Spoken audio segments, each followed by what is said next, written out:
Hello, I'm Isabel, and this is From Mud. Like a lotus flower floating effortlessly on the surface in all its beautiful glory, it is a symbol of resilience. Because that same gorgeous flower grew from the icky, sticky muck and mud just below the surface. Something beautiful grows from something dark and cold and unyielding. It grows from mud. This channel is all about resilience and wellness in the face of life's challenges. Thanks for joining. Hello. Welcome back to From Mud. I'm Isabel, your resident Master Certified Health Education Specialist, Certified Diabetes Care and Education Specialist, Certified Fitness Trainer, and I started this channel, From Mud, because my husband, Justin, died of a rare and aggressive kidney cancer last July of 2024. And I wanted to just combine the knowledge and experience and skills I've acquired in my field alongside this experience of cancer in a family like ours with young kids. And I just wanted to be able to share our story and connect with other people, because one thing I definitely learned through this crazy experience is that everyone is going through hard stuff right now and all the time. So we might all have periods in our life where it's peaceful for us and we're not going through as many challenges as other years, but everyone is always going through hard challenges, and there's so many different ways to suffer as a human on earth. And I feel like these experiences really connect us and help us to relate to each other and connect with each other, because I find whenever I share my story, whoever I'm talking to, there's always relatable experiences.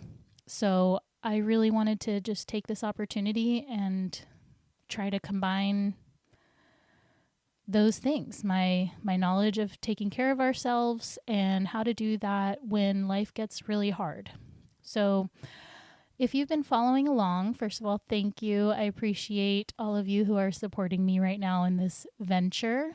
And I want to just keep going with the series I started up, my premiere series, where I go into detail about how this all went for us when Justin was diagnosed with cancer in June of 2022, all the way through his passing in July of 2024. So I have been going through this series. I last left off in episode 4, just talking about coming out of the first really hard time that we all went through because of Justin's cancer. And I mean, the first time we went through a really hard time, meaning like physically, it really started to affect Justin's ability to live life as he had known it. Prior to that, I feel like that whole first year was more of a mental battle and just internal psychological suffering. Like, yeah, no big deal, just psychological suffering. But I just mean, in the summer of 2023, my daughter was born, and then Justin had those compression fractures, and that was really like the beginning of the major physical changes he underwent. So last episode, I went through all of that and kind of left off around November. And so I'm going to pick up there, and I'm going to try to actually make it through the rest of his story. Might have to break this into 2 parts. I'm going to just dive in. So where I left off with everybody, or with the story, was November of 2023. Maybe a little bit past that. I think I mentioned that the holidays went well, but I'm just going to backtrack a little bit because I went through all of our photos and I tried to just read some text messages and different things just to refresh my memory again about things that were going on at that time, and just so I can really like get the story out. So we get through October, and that was like the last spurt of hard stuff when the firefighters took him, and he had the heart event, and he got out, he got on his treatment, and he's starting to, come back a little bit. And I remember in November, it was like right around his birthday that we had gone, and his birthday's November 30th, that we had driven to Mayo, which was 40 minutes away. So whenever we would have to go to the ER or anything for treatment for Mayo, it was 40 minutes away, which for me is long. I don't like driving. And, it's 40 minutes there, 40 minutes back, which when you have a newborn or, an under 12-month-old who's breastfeeding, and you have your toddler who also needs things, and your job, and my job was remote, so that's also how I was able to continue working. Was I had an amazing boss at the time, so shout out to you, JB. That's how I was able to work this whole time, because they were very flexible with me and allowing me to work not at home whenever I was needing to be flexible in that way, so I could be with Justin at his infusions and still doing my work. I could be waiting for him to get out of back surgery that first time, and I was there with my work laptop working while he was in his 6-hour whatever it was surgery. So I was very fortunate at the time to have a very flexible job that allowed me to keep working while dealing with everything.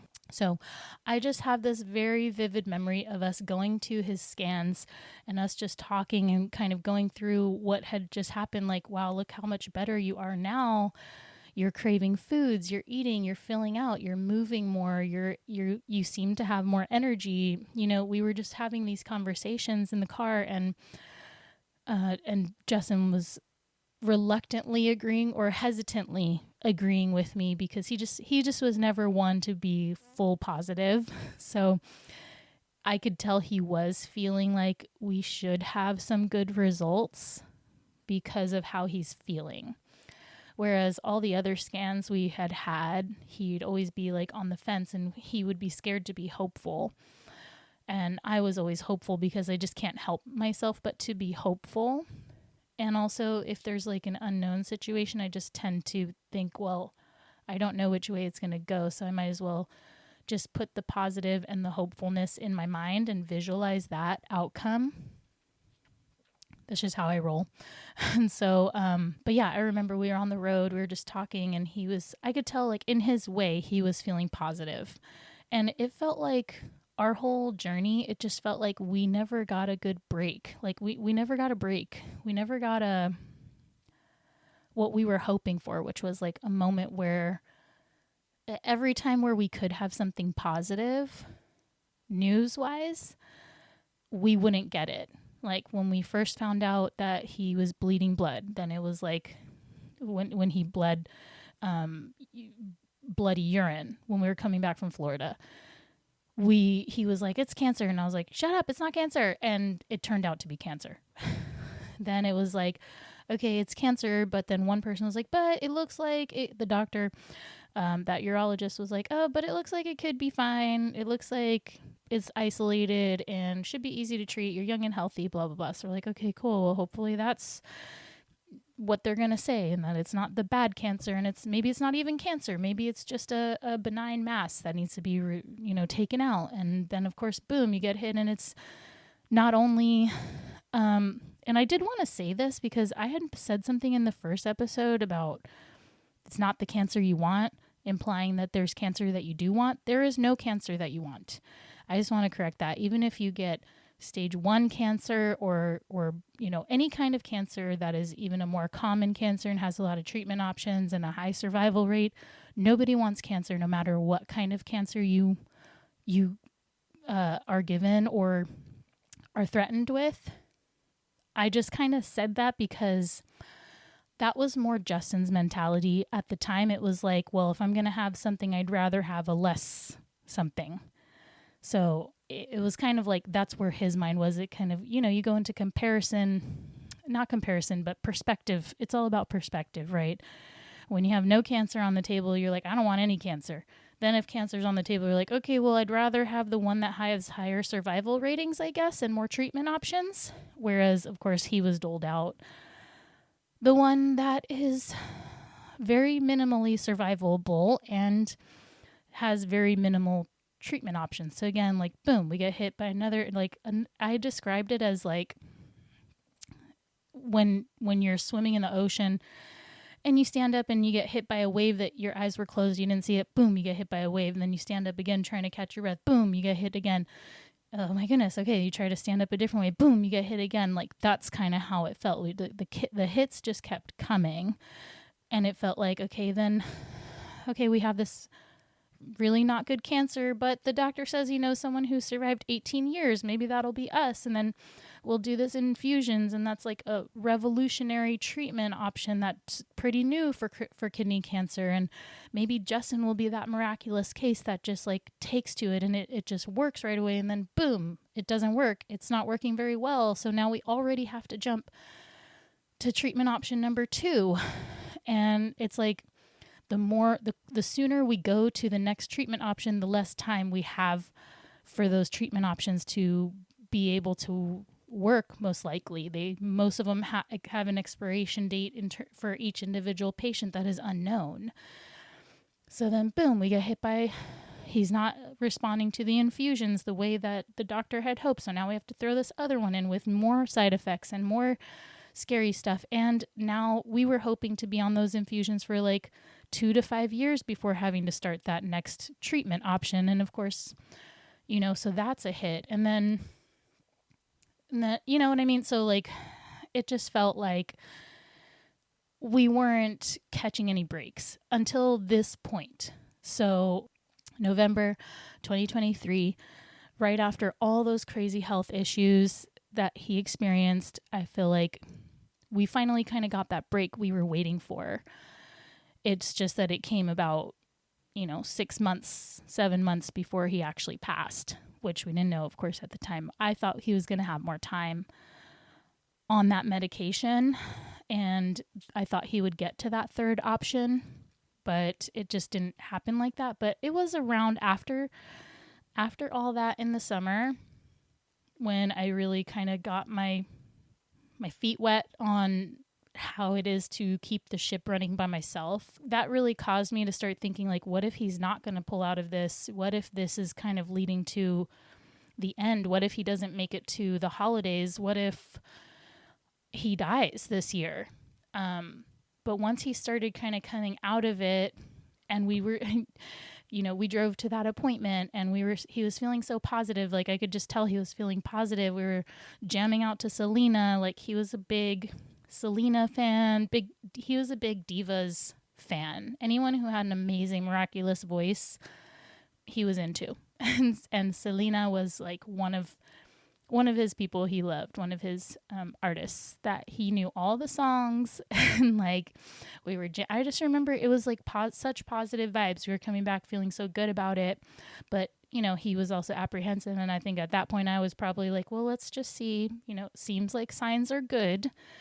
Usually when the cancer is doing its bad thing, you can feel it and you can see it. So like, it seemed safe to say like, yeah, things are probably gonna look better on these scans. So what I was gonna say is like, because of all that had happened in the summer, that's why I reached out to his brother to kind of figure out what would life be like in Rhode Island if we were to move to Rhode Island. And that's probably around the time Justin stopped saying he'd be willing to move to Rhode Island, because before that, the answer would always be whatever is best for the kids and for our family. So if moving to Rhode Island was best, then he was willing to do that up until a point. And it was probably about this time when he really had all the physical issues. I don't think he thought moving across the country was an option at that point. So I think at this point he was like, I think you need to just do that after I pass. So I'll leave that to you.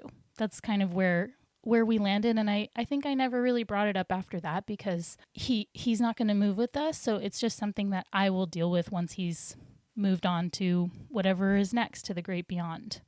So I want to say it was around this time that he kind of arrived at that, or maybe it was later when things really were imminent. But I remember texting, I think my brother, soon after this, maybe a few months later, before he was like really, really in rough shape, or maybe it was he was starting to be more in rough shape closer to his passing. And I think I had texted my brother, I think next year, I think this might be our last year with Justin, is what I said to him. But I was thinking he would make it to his birthday. I was really hoping he would make it to his 40th birthday. I hate that he died in his 30s. I hate it. I hate it for him. And I had really hoped he would make it, but he didn't. And I really thought he might make it to Christmas. So in my mind, I wasn't ready when it was happening. Like when I realized it was happening, I was like, I thought we would have the rest of this year with him, but it doesn't seem that way. I can't believe it's like happening now. So that would have been in July of 2024. So we have our nice car ride. We do get the positive results, and that finally felt like our first break. Like, oh my gosh, he's having actual reduction in these areas, in very important areas, in his lungs, in his liver, in his lymph. The primary tumor shrunk too. Like there was significant reduction. So we were feeling very positive, and he was, again, relative to everything, taking the medication pretty well.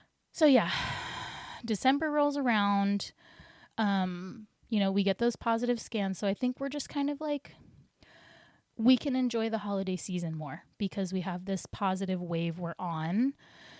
It seemed like things were really improving. He was still weak, but he was craving more food. He was eating more. He was, and from all of those complications we started in the summer, he was getting daily infusions because it was so hard for him.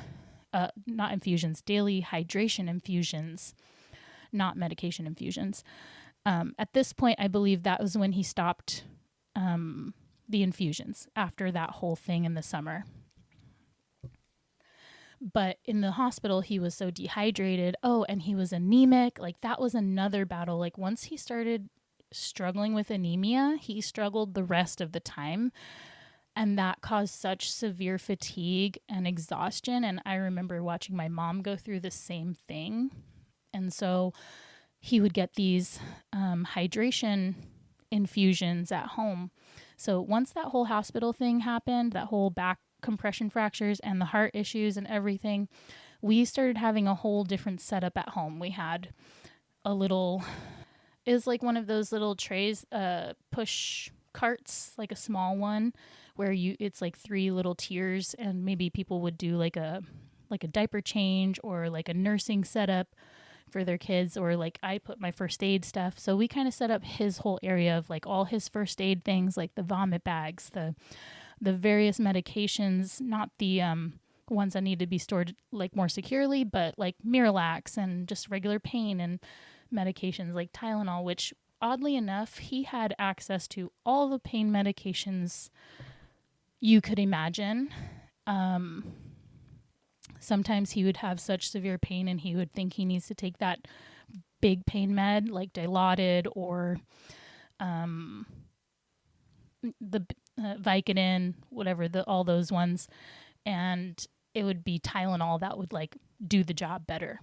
But anyway, I had his whole setup. We had the infusion. We had the nurse who would come and do his infusions, and he had a nice relationship with this one nurse in particular he really connected with. And so like it was just nice to have for him to be able to do what he does, which he's a charmer. He's simply irresistible. He is just lovable. So like it was always nice to see him doing his little bantery stuff with nurse folk and medical folks. And the nurses would sometimes be like, he's our favorite patient. And I'm like, I'm not surprised. He's like that.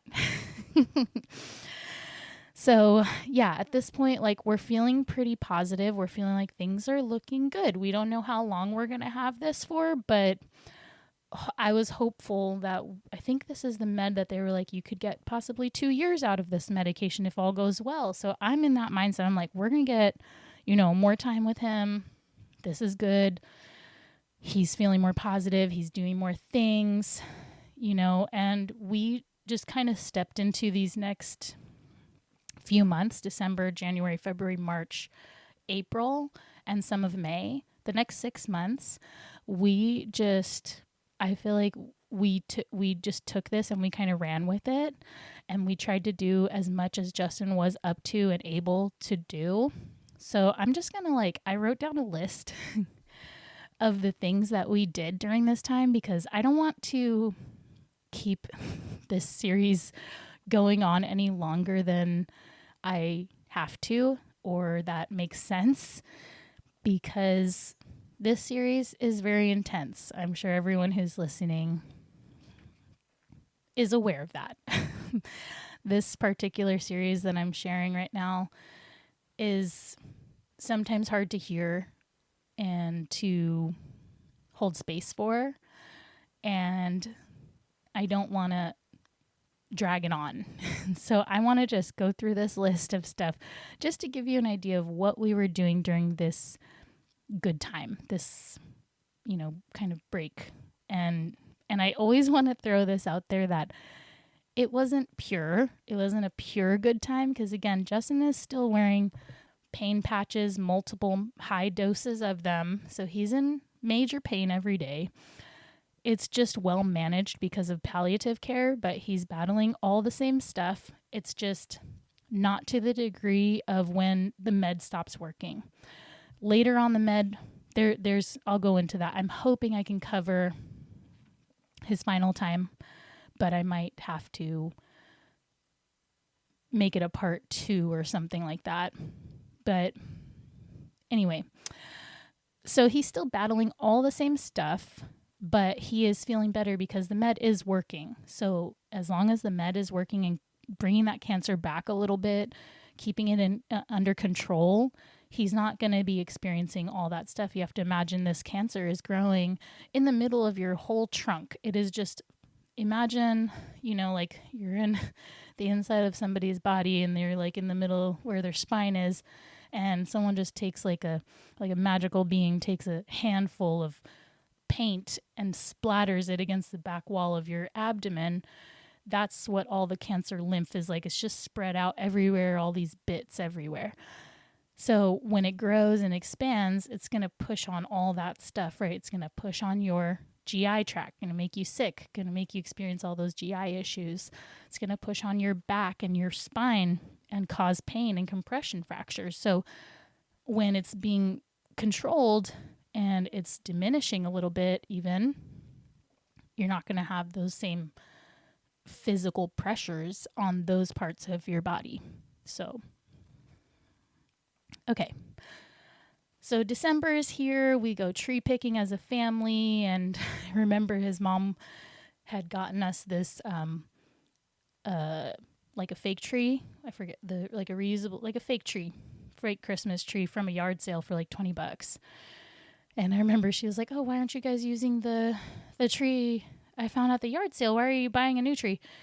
And I remember Justin was like, "I think it's because Izzy was thinking if this is my last Christmas that it would be nice to have a real tree." And so, again, even though we're in a happy mode, it's like cancer is still there lurking in its weird ways and its dark ways. We go to our local Winter Lights Festival in Surprise, Arizona. Christmas was really nice. Justin, when he was growing up, he always had magical Christmases. I had great Christmases too, but once I got to college and I started kind of just understanding the consumerism and the poisonous aspect to the holidays and consumerism and excessiveness and like just things that I started to become concerned with for my own personal approach to life. And Justin met me when I was 21. So he met me right in the heart of this type of transition I was in, where I was starting to become more aware of things and starting to take a stand in my values and things like that. But Justin was always the type of person that would just want to have fun. Like he was more lighthearted than me. He didn't question things in the way that I would question things, or if he understood it the same way as me, it just didn't affect him or stop him from having fun. And so like when we decided to have kids and we'd talk about what are we going to do about Christmas, because I want to be the type of parent who doesn't do Santa.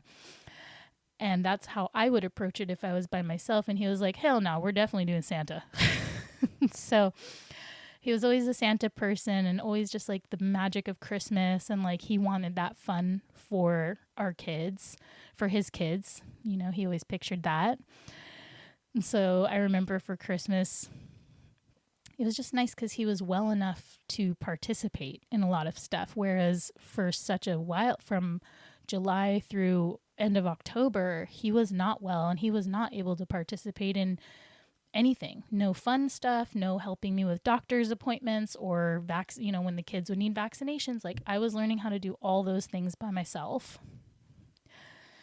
So it was nice that he was able to like participate and be there with us as a family, and he was on the up and up, and he was, we were all feeling positive going into this Christmas, like we could just enjoy.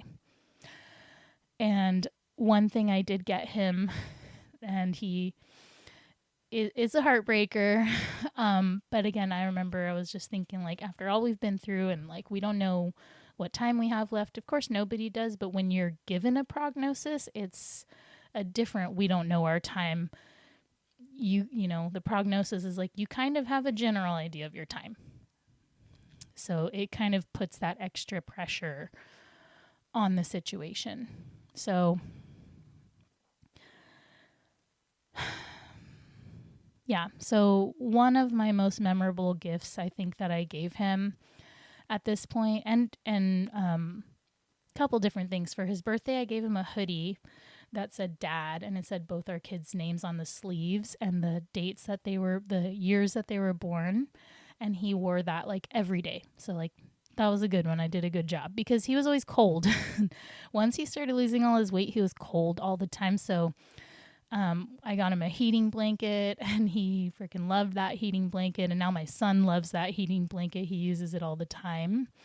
And the hoodie. And then for Christmas, I got him this book. I had a book made that I created the characters to look like our two kids and him. And it was called, it's our son and daughter's name, comma, Daddy will always love you. So it's like son and daughter, Daddy will always love you. And it was like their cartoon versions. And it was just like a whole story of them doing things. And yeah, it was a good heartbreaker type of gift, because I think right when Justin opened it, he knew like this book would be around after he passed, and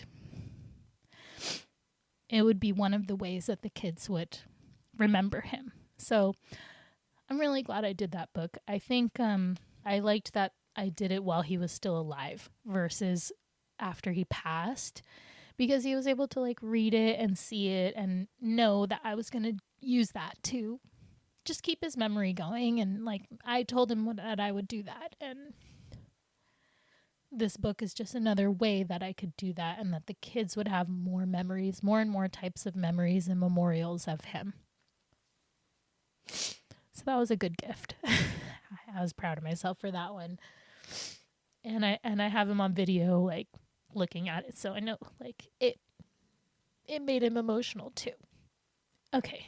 So Christmas was good. We got the book. He was able to participate more. He's able to now like hold the kids a little. Well, he's able to hold our daughter a little bit more. She's not even 1 yet. She's like 10 or 11 months at this point. So he was starting to be able to hold her. Like he wasn't able to really hold her all summer because of all the back stuff. And also like when the back stuff was happening, it was also scary to let the kids interact with him too much, because my son was 2 and my daughter was just a few months old. So like her, not as much because she doesn't move around as much as as my son did. But my son, he's crazy and he likes to jump up and down on beds next to Daddy, and Daddy's got compression fractures on his back where any little bump or movement, like if I was driving, any bump would cause severe pain for him during that whole summer. So this point in time, he's starting to, just to be a little more hardy and like can hold the kids. And, yeah, so like December wraps up in a nice way. We do New Year's. We just have our little sparklers and stuff that we do in the front driveway. But again, it's just nice that Justin is starting to participate and be there and be up and about more than he was before, and not needing as much supports like walking sticks and walkers and like those things that he did need for a while there. So January rolls around, we do our little New Year's cutesy thing. We go to the Children's Museum one week, and we go to Wickenburg, Arizona, which is a really cute western town, about probably like an hour west of the center of Phoenix. It was about 45 minutes from us in Surprise. We had to take our son to the ER, and like just nice for me to not have to do that alone. It was nice that I actually had Justin there with me to deal with that issue. It wasn't anything major. It ended up being that our son was just constipated, but he was in like excruciating pain, and we had no idea what was going on. Of course, the concern was like appendix. So we're rushing to the ER to deal with all of that. And yeah, it was just, I remember just feeling like so happy that he was there with me, able to deal with this situation with me. And I'll say, like, these situations still would take it out of him. You know, he didn't have as much energy as he used to when he was cancer free. So anytime we would do the Children's Museum or Wickenburg or the ER or whatever thing that we were doing, it was still very draining for him. He was always pushing himself to go beyond so that he could do these things and could be there, especially with the fire we had just walked through. And then, in that month, we also saw a friend. I wanted to just say that this friend, I met her online because I was in this support group for moms.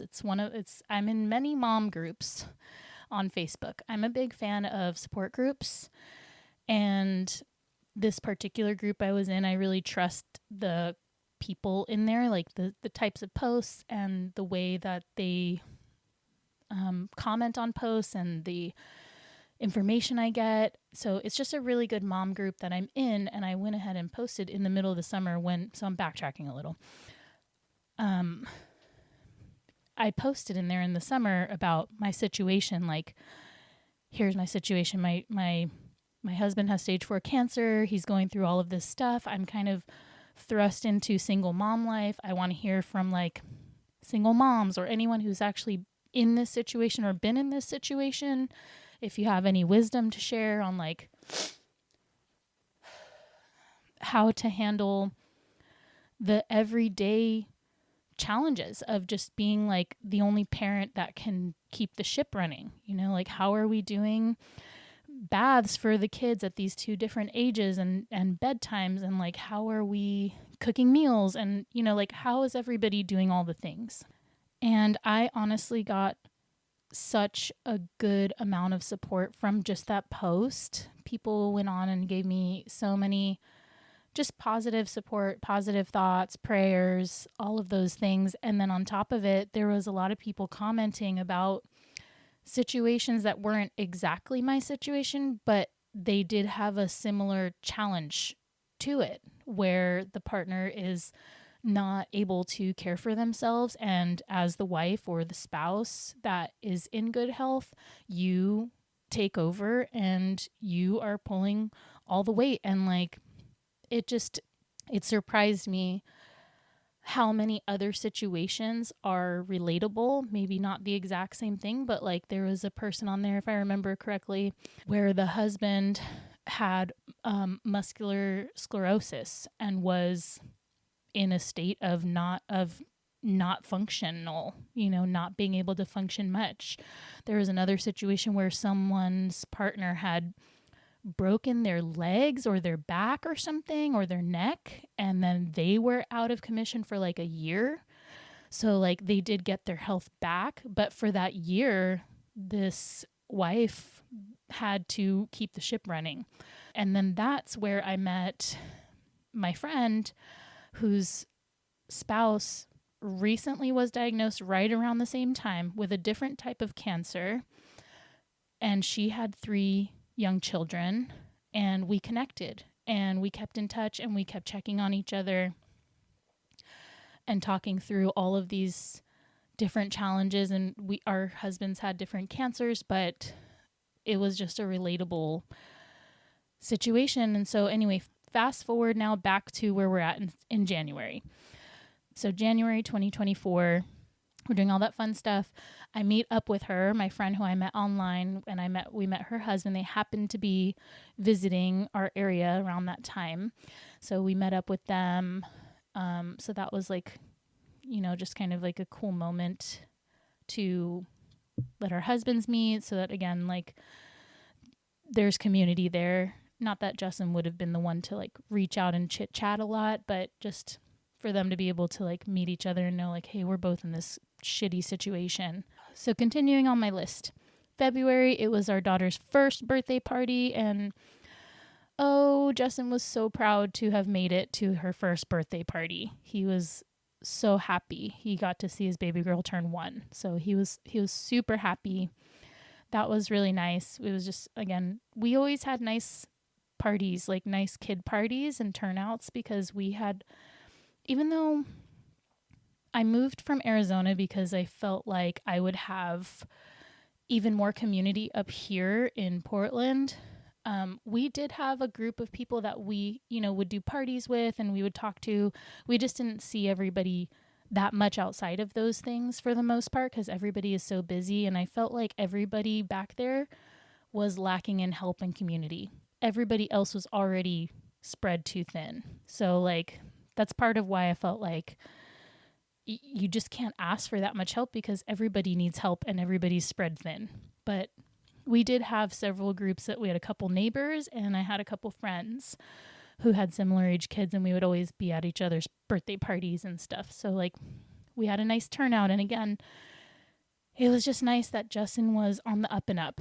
He was feeling better. He was feeling stronger. He could actually hold our babies a little bit and have more energy to chit chat with people and be around, instead of having to be horizontal the whole time, which was basically the whole summer for him. Like, we had to get a lounge chair, like a recliner for him, because that was really the only comfortable way he could be. He could not be sitting in a sitting position for very long at all, or a standing position for too long. But yeah, by February of 2024, he was starting to feel better. So then we decide, you know what? And then, so it was our anniversary, which is usually Valentine's Day weekend, which is our daughter's birthday weekend also.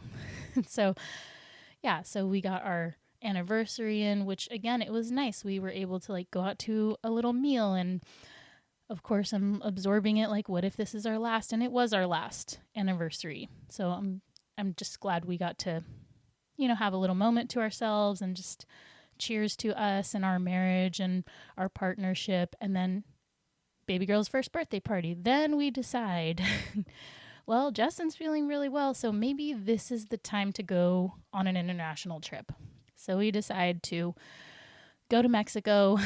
It was a 9-hour drive. We had a friend whose cousin was willing to let us stay at their place in Ensenada. So we drove 9 hours from Phoenix to Ensenada. We broke it up. We went from Phoenix, and we were in Surprise, so it would have been from Surprise to, I forget what it's called, but it's right across from the Tecate border. We drove there, so it broke up the trip about halfway. I think we did like 5 hours, one on the first day in the evening, and then the rest of the time, 4 hours the rest of the day. So yeah, we decided to do our international trip. That would have been our first and our last international trip with Justin, and I'm so glad we did that. It was great. We got to see how the kids do in a long car ride, so that was good. I'm glad that I did the first long car ride with them, with him, so that I wasn't alone. So that was also good, because later I would be moving and driving solo with them from Phoenix to Portland. So I'm really glad I actually got that trip in with him before I had to do it the first time by myself. And everything went smooth. We stayed in that town that is driving me crazy that I cannot. El Centro. Got it. It was El Centro. Yeah. So we were in El Centro. crossed over the Tecate border, which was super laid back. So everything went smooth there. Justin was half Mexican, and being a Southern Californian, he grew up going to Mexico all the time. So this is something we would have definitely been doing with our kids if we had stayed in Arizona, or just regardless, we would have made international travel a normal part of our life. I don't know about yearly, maybe, I don't know, probably not, but maybe. Either way, it would have been a normal part of our life. And Mexico in particular would have been probably an annual thing, I'm guessing, at least annually. So I'm just glad we got to do this together. We passed the Tecate border. We go through Valle de Guadalupe, which is the Mexican wine country. And Justin and I had been wanting to go to the Mexican wine country for years and years. So I'm just glad we were able to work it out that we could make that happen this time around. So we went through the Mexican wine country. It was gorgeous, just beautiful, everything smooth. The kids were chill. We stop at a winery and the food is fantastic. The drinks are amazing.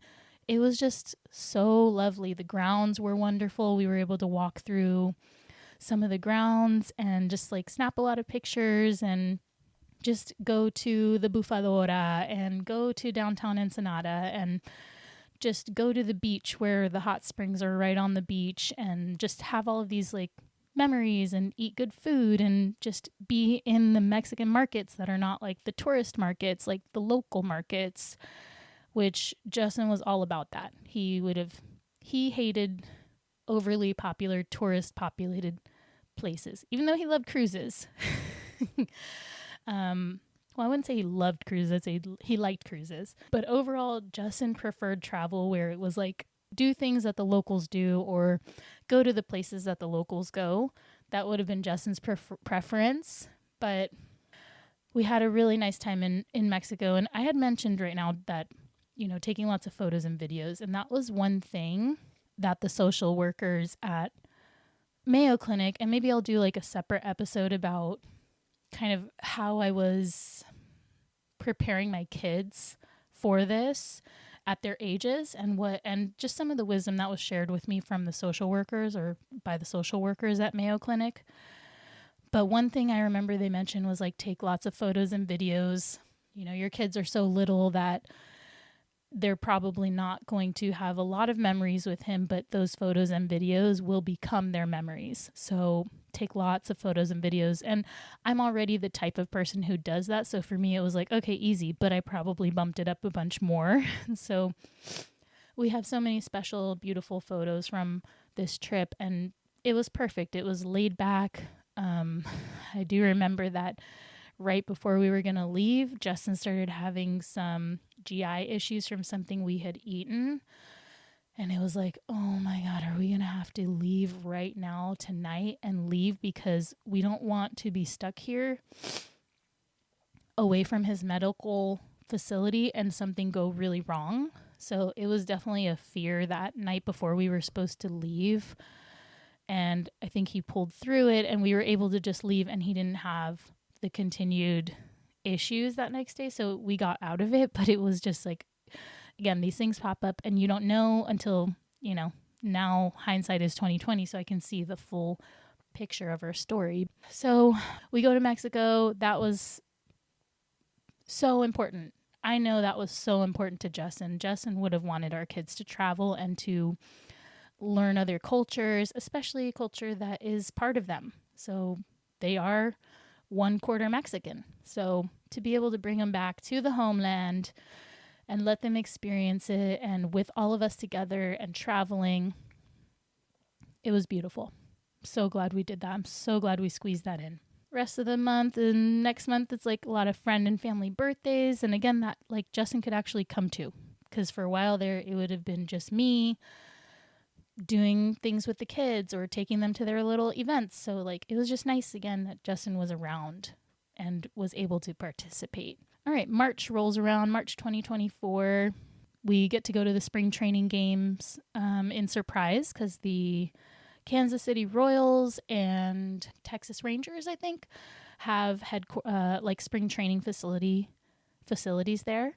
So you get to do get into these games with these pro teams, but they're doing preseason games and they're like, I don't know, $5 to sit on the lawn. So it was something Justin and I always did since we had moved there, and he took our son to go. And then now that our daughter was here, it was like, yay, so she can come too. So he took, so we did like spring training games. Justin was always like a person online on like Facebook Marketplace trying to find like good free stuff or good deals on things for sale. And he found someone who was giving away NASCAR tickets for free. So we did NASCAR with the kids. We put on all our earbuds and headphones and things. And, you know, again, it's tough for Justin to do those things, but it was just nice that he could do them. He was even getting into house projects. He was demoing some things in the house that I wanted to demo, and he had the energy to do it. And it was really cute because, like, my son, he loves to help and clean and build and do things like that. So, like, it was cute. I remember I have pictures of Justin taking out this bench that I didn't want there anymore. He was taking it out, and then my son was there next to him. He had his real drill. Justin had the power drill, and then my son had his play power drill. So, like, those are the types of images that if I think too much about it, it breaks my heart, because those are the types of experiences that my kids deserve to have, and that all kids deserve to have, is that loving dad who does things with their kids and who looks at them and smiles at them and loves them the way that Justin did.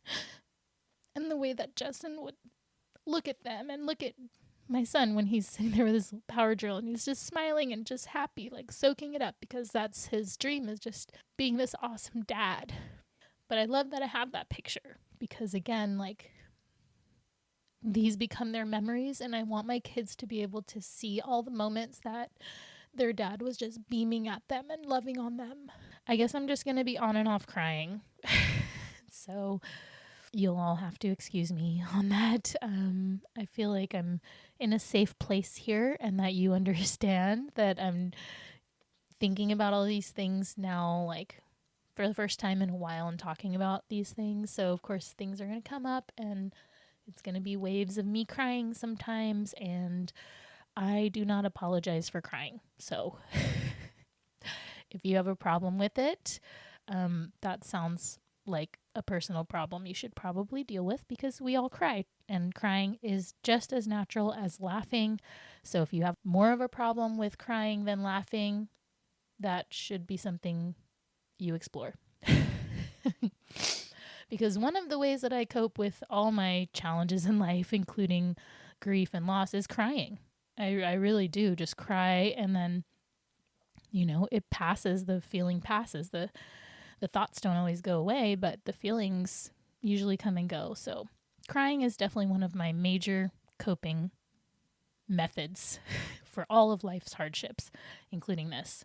Okay, so March, we're doing our fun thing.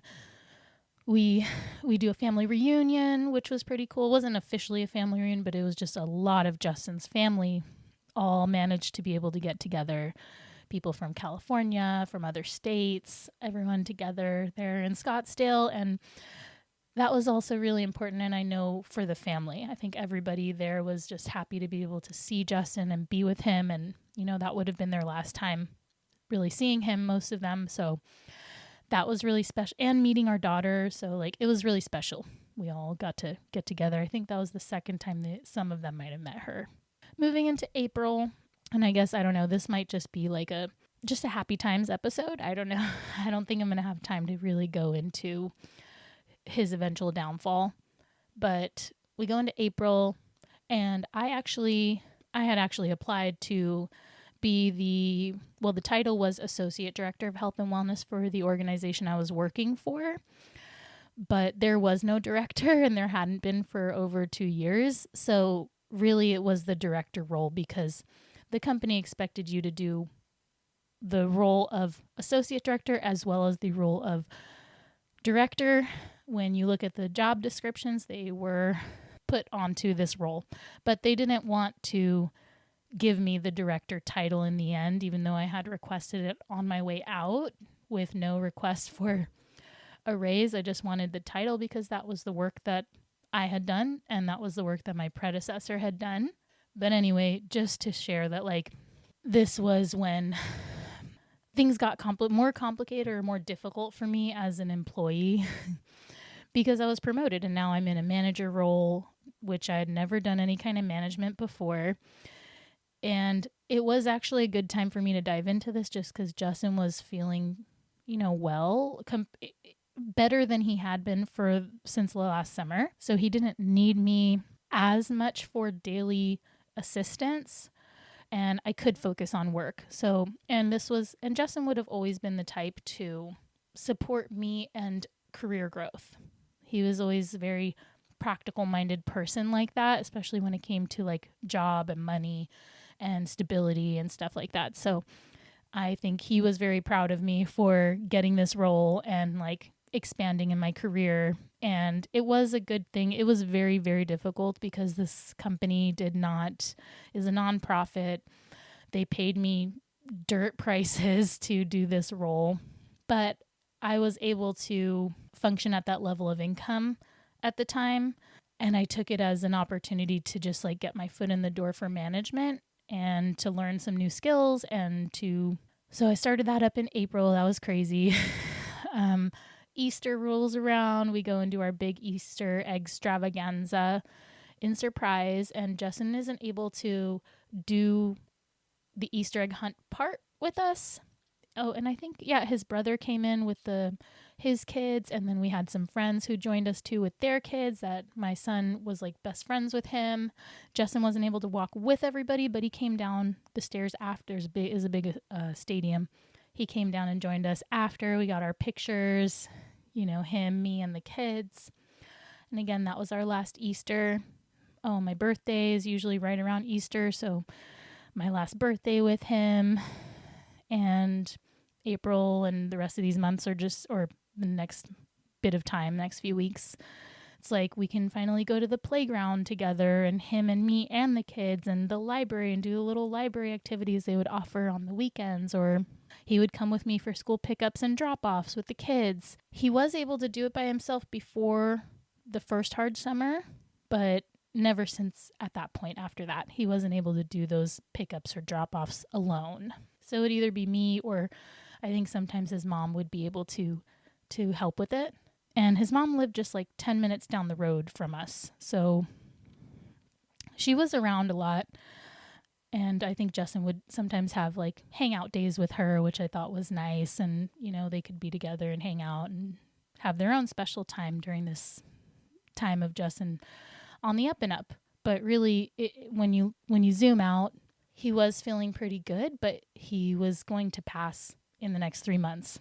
So he's helping me with a lot more stuff. He's playing at home and interacting with the kids more. He can be out of bed. He can be with us. He can even wrestle a little bit with them, dance parties. My son was really into Danny Go at the time. So like I have videos of Justin doing the Danny Go, the floor is lava, and whatever things with our son and with my daughter too. She would be in the mix too, doing all these things with us in the playroom that Justin had created for them. More camping out in the playroom where Justin would set up a cute fort and the projector and screen these movies. And sometimes it would be like both kids, or like, the little one would fall asleep and it'd be just him and my son. So he was getting in all that dad stuff that he would have been doing. He would have been wrestling with them. He would have been just able to help more with the kids. He would always buzz my son's hair. And it was probably just around this time that I started being able to maybe leave him with the kids at a rate. Like if I had just nursed our daughter and I put her down to sleep, and then it was just him and our son, usually he can handle that. And if I was to leave for a brief amount of time, like to run an errand and come back, like usually that was okay if it was a good day for him. But, before that, since the previous last summer, I couldn't do that. I would have to do everything with both of the kids. I have this one memory of when Justin, so I'm going to back up a little bit, when Justin was getting his back surgery. No, it was when he was in the hospital. Oh no, it was in July, right when he started having all his one of the hospital visits when he was having the issues with his back. And he was in the hospital with his initial compression fractures, and they were doing MRIs at the local hospital. And at the same time, my one or both of my kids were sick with something, strep. I don't know which. Our son also had a lot of strep, and the year Justin passed, 6 months after or a few months after he passed, I had to get my son's tonsils removed. So it could have been something like, either way, either one or both of the two kids were sick at the same time that Justin was in the hospital. Those were the moments that I would be broken down so hard, because it was just like everything was falling on me. And I didn't really, like, my dad, again, was problematic, so I couldn't really call on him comfortably. My sisters and their mom, my sisters are teenagers and preteens at the time, and they live an hour and a half north. I can't just call on them at any time to come and help me. My mother-in-law is busy and doing her own stuff and isn't always available to help us with everything. So like, I couldn't just call on anybody at any time. My neighbors, again, also busy and dealing with their whole lives. If I had to, I could. But anyway, it was just one of those things where it's like, Justin's in the hospital. I'm home with the two kids, where my youngest is March, April, May, June, July, 5 months old. Almost. And then my son is going on to be 2, right? No, going on to be 3 years old. So he's 2.5-ish. So like, then I have to try to figure out that I was having a whole issue with pharmacies, and like my doctor sent the pediatrician sent it to one pharmacy. Then they call me, they don't have it all. So then I have to go to another pharmacy. I'm calling them, and then they're telling me I have to have it sent from the other pharmacy or something, and then they're out to lunch, and like no one's helping me, and they're not answering their phone, and I'm working, I'm on the clock, I'm still working. And then, or maybe this day I had to call out because they were sick, the kids, so I'm home and I'm trying to figure this out. The clock is ticking. I can't just up and leave, and no one wants to be in the car with the two kids and then bring the two kids out to the pharmacy person. Like, you don't want to carry your kids and the whole thing. And eventually I end up having to bring the med back to my original pharmacy, and it's like 6 p.m. And again, you're trying to get dinner done, you're trying to wind down, you get the kids down, your husband's in the hospital. I go up to the pharmacy, it's not ready. They tell me to come back. I have to come back, or oh no, I think I get there. I'm at the front desk. I'm so exhausted from getting the runaround all day trying to organize this medication just to get my kid well, while my husband is dealing with all of his medical things. And I walk up to this pharmacy and I say something about my medication. They're like, oh, we don't have it. Or I don't remember what they said, but whatever that person said to me, I lost it. Immediately start crying, and I'm holding the baby, and I have my son. I just start crying because, it's like when you have been through so much with this, and then the customer service person doesn't have the emotional weight you're carrying, and they don't realize how hard the situation has been for you so far. And they just say one thing that's like a normal part of their job, like, oh, we don't have it, you have to come back tomorrow. And I freaking lost it. I start crying in the middle of this crowded pharmacy with me holding my 5-month-old on my hip, my 2-year-old at my hand. And I start freaking out and just being like, my husband is in the hospital. He has stage 4 cancer. I'm breastfeeding my child and my son, blah, blah, blah. And I just need to get medication for my children because they are sick. I just had it. And the pharmacist that was there was a woman, and she looks up at me, and she immediately starts coming out of the door for the pharmacy and walks right up to me. And she said, can I give you a hug? And then she gave me a hug. And I'm not going to lie, that hug, I needed that hug so bad. Like when they say a hug can regulate your kids, like when your toddlers are tantruming, if you can just offer a hug and help them just to like settle, and like just that touch, I guess that works for adults too, because it did help me regulate. I mean, not just that, but like she came and she hugged me, and she hugged me good. Like she didn't just give me a half-ass hug. She gave me a good hug, mom hug, And she was like, oh yeah, because they were like, can you come back? I think something like that. And then that's when I freaked out and I was like, I can't come back. I'm by myself. I don't have anyone to help me. My husband has a cancer. And that's when I was like, I can't come back. And she hugged me and she was like, okay, look, I'm a single mom. I have triplets. They were newborns when I was putting myself through pharmacy school. I know what it's like to not have help, and I'm going to help you. We are going to solve this problem. I am going to resolve this problem for you. So that also gave me like, okay. She's like, why don't you go sit over here, sit in the vaccine booth, and there's stickers in there. Let your kids play with the stickers. Just relax, and I'm going to start looking into things and see what I can do. Oh, that woman was a savior. I wish I remembered her name, but she was at the CVS pharmacy in Surprise, Arizona, off of Greenway and Litchfield. She wasn't there all the time, but anyway, you are a saint. If somehow you randomly find this podcast, thank you. Your hug helped me a lot, and the problem solving was also the main other part. Just stopping and being able to like see someone in distress and just help them. She comes back and she's like, okay, here's we don't have enough for now for the whole dose. I'm going to give you a half portion of it. That'll get you through the next few days. And then you just come back when we have the rest and you get the rest. So I was like, oh yeah, thank you. She helped me. That helped me feel better. I get home, whatever. We move forward. So getting back on track. So just to wrap this up, we are going to April. I got my promotion. We have family coming to visit. We're doing all the things. He's helping more with the kids. It's my birthday. We do my birthday, whatever. And then my oldest best friend comes to visit, who I've been best friends with since I was maybe 5, maybe 7, but for sure 9. We still don't know. It's a long story. But anyway, she came to visit randomly, just happened to be coming from Miami to Arizona and was in the area. So she got to see Justin and meet my daughter and just kind of see him. And it was like technically within his last few months of life, which is kind of ironic because I visited with her the last time I had seen her.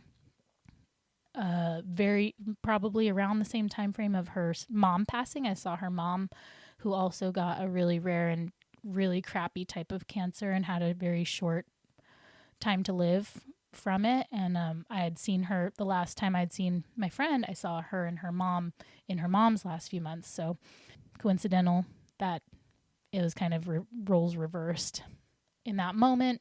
Yeah, we did the dentist together with for the kids. Again, like these are the types of things that I didn't really think about prior to the first bad summer. I didn't really think about how those would be things I'll have to do by myself. Whereas, when you're a couple, you expect to share the load of doctor's appointments and taking the kids to their well visits or their dentists, or whoever's available can do it. And if someone's not available, the other person has to do it. Or even diapers or feeding the baby. Like these are things you expect to share the load on. I mean, at least in our generation, I feel like that's the norm. So we did get to squeeze in a dentist visit together. And again, it's just like, this is nice that Justin's here and I don't have to do this all by myself. So more of that. And then moving into May, we went out to Lake Pleasant a couple times. We did one more time on the boat. We went and took my sisters and just swam. Lots of pool time at this point in our pool at our house. And that was nice too, because Justin was a swimmer, and that was the summer Justin got to see our son swim and like learn how to swim. And we have it on video, and Justin was so proud of him. And Justin himself was a great swimmer. He did do swim as one of his sports. His brother's a very accomplished swimmer with a scholarship to a prestigious school for swimming. So swimming is kind of in Dad's side. And so just to see his son progress in his swimming, not that Justin wanted him to do swim or anything. Justin wouldn't have cared. He would have liked whatever our kids liked, Justin would have supported. But it was just cool to be able to have seen him do his swimming and get progress in his swim skills. Then for Mother's Day, we went to Payson, Arizona, which is the local kind of mountain town that all people from Phoenix go to escape the heat during the summer. So that was really nice. I will say that, Justin and I got into an argument on the way up there. I forget. I think Justin was just in a crabby mood. He was just not feeling well. He was in pain. We were about to do the drive up there. So he was just kind of taking it out on me, which anyone who's married or in a long-term relationship, it happens, unfortunately. When someone's just not in a good mood, they might lash out. He was kind of doing that. So it definitely took away from the Mother's Day experience I had expected, but he apologized, and, that's something I'll talk about later, is kind of how our conflicts, or more importantly, like our conflict resolution, and how our conflicts were pre and post cancer. I mean, short answer is, once we found out he had cancer and that he wasn't probably going to live as long as we would have liked, so many of our arguments were just not worth having anymore. So many issues would pop up, and it's like, what's the point of suffering because of this argument? We're just let it go. So many things we ended up just, I'm sure on his side too, we just would let it go and move forward, because it's like, what's the point of having these arguments? But we had a very nice, robust system for dealing with disagreements prior to cancer, and it kind of got washed away a little bit after that, because we were just kind of hanging on for dear life and figuring it out. But we went to Payson for Mother's Day after that initial little argument. We both apologized for our parts to it, and we washed it away. We were both hotheads. We're both fiery people, but we also would get over things pretty quickly too. So we were able to just kind of brush it off and keep it moving. So we go to my older little sister's 8th grade graduation. We went to the zoo. We fed giraffes. Again, more beautiful pictures. And that brings us to Memorial Day. I'm going to stop here, because actually I hope this episode is not worthless to people, because it was really just talking about all the things we did in Justin's last 7 months of life. And we kind of did a lot, I think. I mean, looking at this list and what I told you, what I have shared, we did as much as we could in these final months leading up to his passing. So, I think we did the damn thing. We did it as much as we could. And I'm going to leave off here, because I will pick up at Memorial Day for the next episode. And that pretty much kicks off the cascade of events that lead to his eventual passing on July 18th, 2024. So I'm going to end it here. And as usual, I want to engage in some gratitude practice. And I'm always going to invite you to also participate if you would like to. I am going to just say a few affirmations, and if you feel called to, feel free to say them out loud or say them in your own mind. So I'm going to take a deep breath.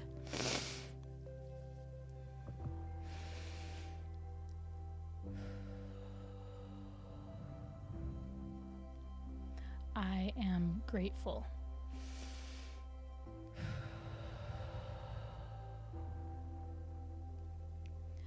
I have so many blessings in my life to be grateful for.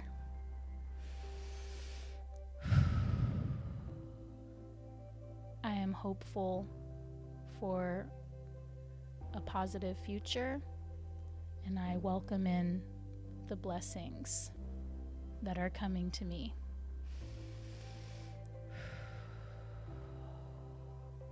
I am accepting these blessings, and I am thankful.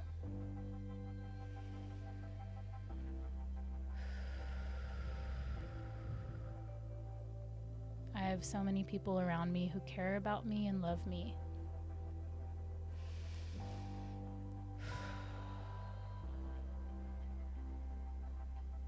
Thank you, all of you who are here with me and listening, and who are part of this, part of my story, part of our story. I'm grateful for all of you. Be well. Bye.